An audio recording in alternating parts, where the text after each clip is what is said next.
Maybe I will regret this, like that greasiness.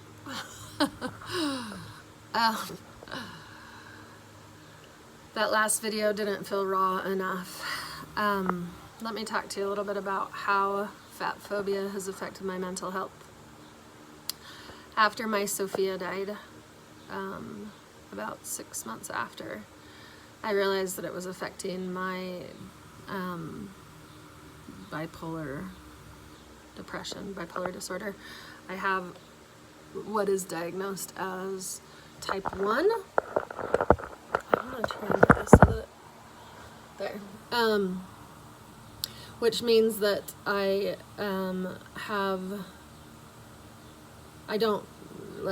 don't generally rapidly go from mania to depression. And I learned to manage it through so many things, and I'll talk about mental health on more. And then my baby girl died. And even though I've done decades of counseling and was reading tons of grief books, listening to things, going to a grief group, it started messing with my head, my brain. I believe that our brain can be sick and tell us things that aren't true. In my last video, I talked about when I was having suicidal thoughts. And when I chose life in April of 2011, I realized that my sick brain was telling me lies, that I am good enough, and that my husband and children love me and they desperately need me. And so my sick brain at the time couldn't pull out of a pretty difficult depressive episode. And so I was trying everything. I've used what they call a wellness recovery action plan, where you write down the things that help you to come out of a depressive episode. And sorry, none of it was working. And so I was like, okay, my supplements, my exercise, my helping other people, all of this isn't working. My complicated grief is too much. And so I got up the courage to go and see,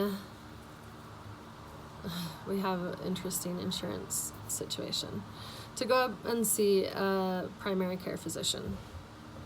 To her credit, I was a new patient. I went in and I knew that I wanted to try, I've tried several different SSRIs, and they can actually increase the mania. If you have bipolar, it doesn't happen that way to everybody. So you can use that with a psychotropic. I've tried lithium, I've tried other things, and it often didn't offer enough help to justify it with the negative side effects. I see a naturopath as well. I had talked to her several times. Nothing was working. I wanted to try Wellbutrin. I had done a lot of research, and so I went in deferring the research that I had done to her authority as a doctor, and listened to her. And I was in a depressed place, felt hopeless, was struggling to be functional. I couldn't get out of bed. Those of you who struggle with depression know this. So I fill out the little form.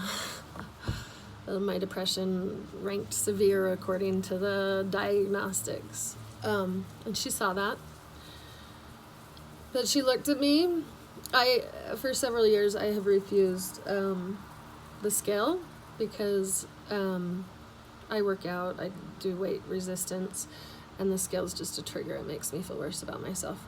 And I had a nurse tell me once that they really only need to know my weight if they're prescribing medication. And so I knew my weight range, and she said that that was fine. But she looked at me, saw that I'm morbidly obese. That term doesn't really describe who I am, and so I use that. And I hate that there's the word morbid attached, because the rest of my vitals, I'm pretty consistent about getting lab work and physicals done to make sure that I am healthy, and I am. And so she didn't know me, but she saw my size, and she said, I think that you're depressed because of your weight. I want to put you on Contrave. If I wasn't depressed, I would have just flat out said, no, I'm doing intuitive eating. I feel good about myself, but in that depressed state, my brain, my sick brain heard her and thought, yeah, maybe that would help. Contrave has Wellbutrin in it, and so she was thinking that the Wellbutrin would help my depression as well, help lift me out of the depressive episode. So I tried it for a month, and I was nauseated nonstop. And so I guess because I couldn't eat anything because I was throwing up, it was some kind of weight control, and I lost 1 pound in a month. And when I went back for the follow-up, she was ecstatic.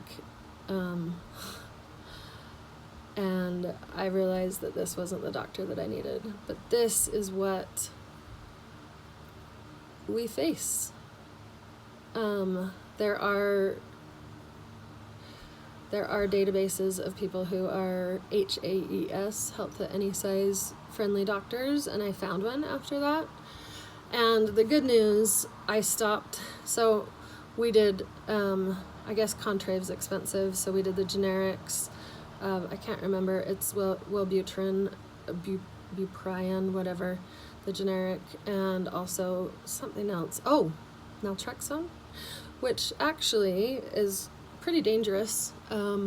If you are on that, it blocks any painkiller, so you can't be on it. You have to be off of it for like 2 weeks before you get a major surgery or anything, because it blocks anesthesia. I guess it's used for alcoholics.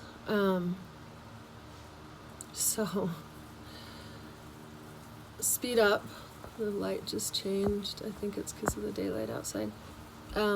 Anyway, I wanted to share that. The Wellbutrin, I wanted to finish that story as well. It was able to lift me out of the depressive episode. And then I weaned off because it also made me really irritable and angry. And I'm managing my mental health okay now. But why did I have to deal with a month of horrible nausea on top of debilitating depression? Because she was sure that my weight was what was causing it. Even though I cried when I was telling her about my 2-week-old who had died 6 months previously, that didn't matter to her. Anyway, I'm sharing this to help you, to know that you are enough, you are loved, and hope it helps.